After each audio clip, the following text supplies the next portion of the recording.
Hello and welcome. This video in our yoga series is yoga you can do while you're cooking dinner. So for those that are like, I don't have time to get any yoga or move my body, all of these videos in the series will help you find that time throughout the day to move your body. So while you're at the stove in your kitchen, maybe you have a countertop, you've got your stove, maybe you're not using all burners, you can use those as ways to help modify these poses. But we're just going to begin with a nice standing side stretch. So feet together or feet hip width distance apart. You're going to inhale, reach the arms up, press the palms together, and as you exhale, just find a nice twist. You can clasp the hands together, keep those pointer fingers together. You can gaze up or you can gaze down at your foot, whichever feels good to you. And you're just going to stay in each pose for 30 seconds. So really quick.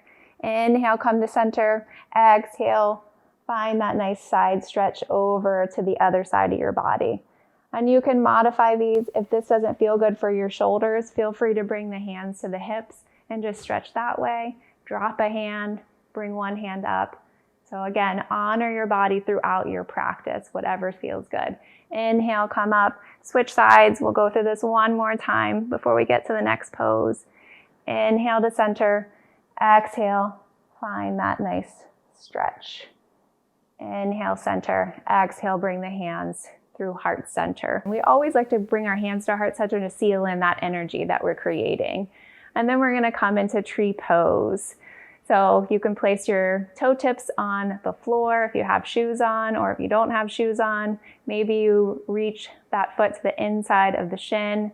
Maybe your hands stay here, or you can inhale and reach the arms up. And it's okay if you stumble and you fall because you're a tree and trees sway with the wind.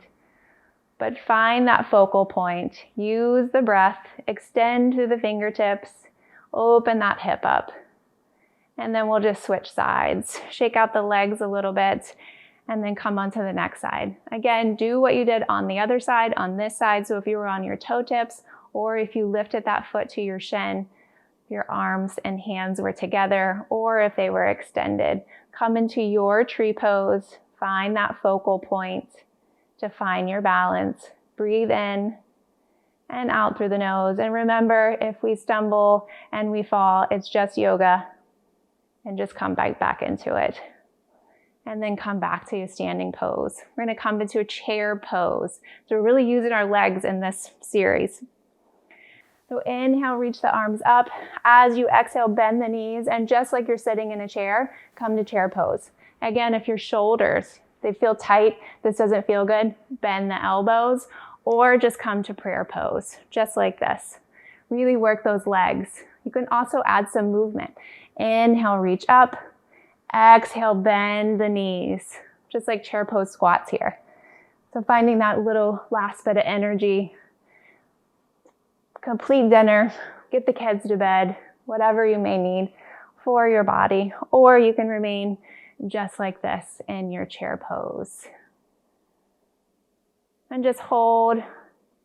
As you exhale, really deepen the stretch, bend the knees, lift the toes up to make sure that your weight is in the heels. And then when you're ready, press the floor away from you. Inhale, reach up, and exhale. Bring the hands to heart center. So hopefully that was a quick little series to get your body moving and just a way to remember that yoga is very accessible and you can do it anywhere, even in the kitchen.